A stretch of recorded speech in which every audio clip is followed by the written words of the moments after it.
धाराशिवच्या जिल्हाधिकारी कार्यालयासमोर गेली 8 दिवसापासून रजपूत कुटुंब जी आहे ती अमरण उपोषण करतंय। त्यांचं आश्रमशाळेवरचं 2.5 वर्षाचं जी पेमेंट आहे ती त्या संस्था चालकानं दिलं नाही आयुक्ताचे आदेश असताना देखील, त्यामुळे ते पेमेंट मागणीसाठी हे उपोषण चालू आहे। अख्खा दिवाळीचा सण जी आहे त्यांनी या ठिकाणी घालवलाय। आपल्या बरोबर हे नवरा बायको दोघं पण आहेत। मला सांगा, काय तुमची नेमकी अडचण आहे आणि मागणी काय होती? माझी मागणी आहे की माझे जे थकीत वेतन आहे ते सगळं मला मिळावं, म्हणून मी गेले 8 दिवसापासून इथं उपोषणाला बसली आहे। आणि माझ्या कोर्टाचा आदेश झालेला आहे, त्या आदेशाला अनुसरून तत्कालीन समाज कल्याण अधिकारी साहेबांनी पत्र दिले होते की यांचे मास्टर बिल सह्या घेऊन यांचे तात्काळ वेतन देयक या कार्यालयात सादर करण्यात यावे, पण त्या पत्राची अंमलबजावणी केलेली नाही। त्याच कार्यालयाचं पत्र आहे आणि तिथे समाज कल्याण अधिकारी दुसरे आल्यानंतर त्यांना मी विनंती केली होती की साहेब, माझ्या शाळेवरील सर्व कर्मचाऱ्यांसोबत माझे वेतन काढायचे, पण आणि जर माझे वेतन देयक त्यांच्या वेतन देयकासोबत नसेल तर आपण आपल्या स्तरावर मागून घ्यावे। पण साहेबांनी तसं न करता सगळ्यांचे वेतन जमा केले आणि मी माझ्या निवेदनामध्ये लिहिले होते की जर माझे वेतन जमा झाले नाही आणि माझ्या शाळेवरील कर्मचाऱ्यांचे वेतन जमा झाले तर मी 2 दिवसानं उपोषणाला बसणार आहे। त्यांच्या खात्यावर जमा झाल्यानंतर 2 दिवसानं उपोषणाला बसणार आहे। त्याचप्रमाणे मी 16/10/2025 रोजी जिल्हा समाज कल्याण अधिकारी साहेबांनी माझ्या निवेदनाचा म्हणजे अंमलबजावणी बी केली नाही आणि त्यांनी त्या निवेदनाचा म्हणजे मला न्याय दिला नाही, म्हणून मी जिल्हा अधिकारी साहेबांना 16 तारखेला निवेदन देऊन उपोषणाला बसली आहे। मला सांगा, गेली 2.5 वर्षापासून तुमचं वेतन दिलेलं नाहीये, तुमचं घर कसं चाललंय? एवढे दिवस तुम्ही नेमकं कसं चालवलंय कुटुंबाला?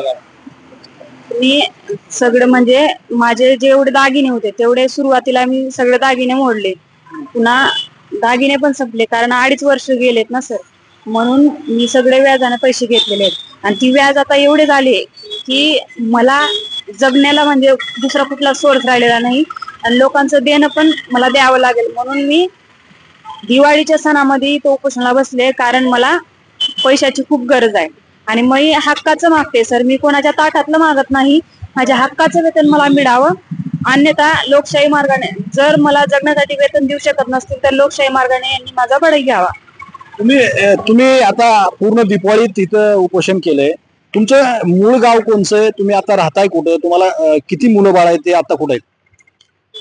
आता आम्ही मंगरुळला राहतो, शाळेवरच राहायला आहेत आणि माझे मुलं इथं होते, 2 दिवस माझ्याजवळ होते, पण माझ्या मुलीची तब्येत बिघडल्यानंतर माझ्या सासऱ्यांनी तिला घेऊन गेलेत गावाकडे, आहेत दोन्ही मुलं आता। मूळ गाव कोणचं तुमचं? मूळ गाव आमचं धुळे जिल्ह्यात शिंदखेडा तालुक्यातले आमराडे गाव आहे। म्हणजे धुळे जिल्ह्यातले तुम्ही? हो, धुळे जिल्ह्यात। अच्छा, आता शेवट तुमची, आता तुम्हाला तुमच्याकडे कोण आलं का समाज कल्याणचं वगैरे कोण काही? नाही, एक ठोस निर्णय देण्यासाठी कोण आले नाहीत सर। आता तुम्ही हे किती दिवस चालू ठेवणार उपोषण? तुमची तब्येत पण आता खालावलेली आहे ना? जोपर्यंत न्याय मिळेल तोपर्यंत। मला डॉक्टरांनी सांगितलंय की 3 दिवसापासून डॉक्टर सांगतायत की तुम्ही ऍडमिट व्हा, पण मी डॉक्टरांना सांगितलंय की मला न्याय मिळाल्याशिवाय मी उपचार घेणार नाही आणि मला न्याय मिळेपर्यंत मी असंच उपोषण चालू ठेवणार आहे। ही संस्था जी आहे, ही संस्था कुणाची आहे नेमकी? संस्था प्राध्यापक लक्ष्मणराव ढोबळे यांचे, म्हणजे माजी मंत्री लक्ष्मण ढोबळे यांची? हो, त्यांची। आणि तुम्ही किती वर्षापासून तिथं काम करताय? मी 2021 पासून तिथं काम करते, 13 ऑगस्ट 2021 पासून। अच्छा, आणि 2.5 वर्षाचं तुमचं पेमेंट मिळालेलं नाही? हा, 2.5 वर्षाचं मिळालं नाही, 2 वर्षाचं मिळालं होतं आणि 2023 पासून माझं वेतन थकीत आहे।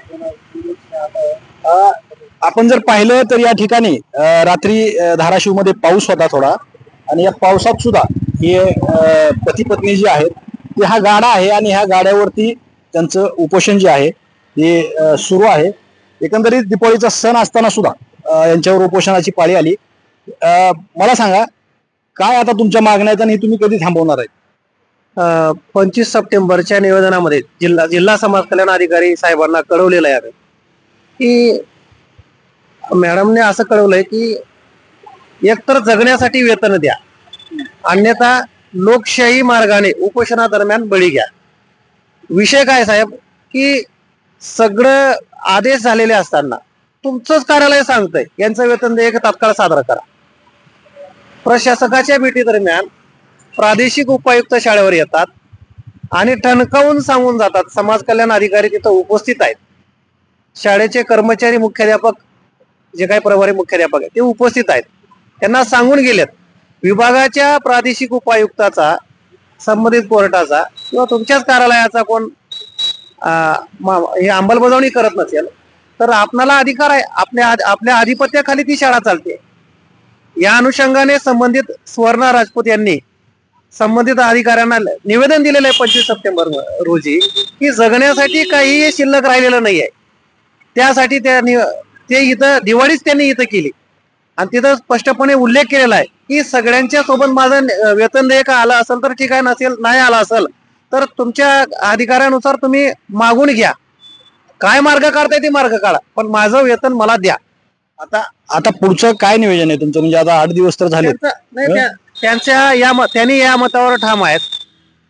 एकतर जगण्यासाठी वेतन मिळावे, अन्यथा लोकशाही मार्गाने उपोषणादरम्यान बळी घ्यावा. तर त्या अधिकाऱ्याने ठरवायचं आता यांचं काय करायचं ते. नमस्कार. एकंदरीतच ही परिस्थिती आहे. हे राजपूत कुटुंब आहे, धुळे जिल्ह्यातील कुटुंब आहे. धाराशिवच्या मंगरुळमध्ये माजी मंत्री लक्ष्मणराव ढोबळे यांच्या शाळेवरती ते सर्व्हिसला आहे आणि त्यांचं 2.5 वर्षाचं पेमेंट न दिल्यामुळं ते अख्खे दिवाळीमध्ये या ठिकाणी त्यांचं आमरण उपोषण सुरू आहे.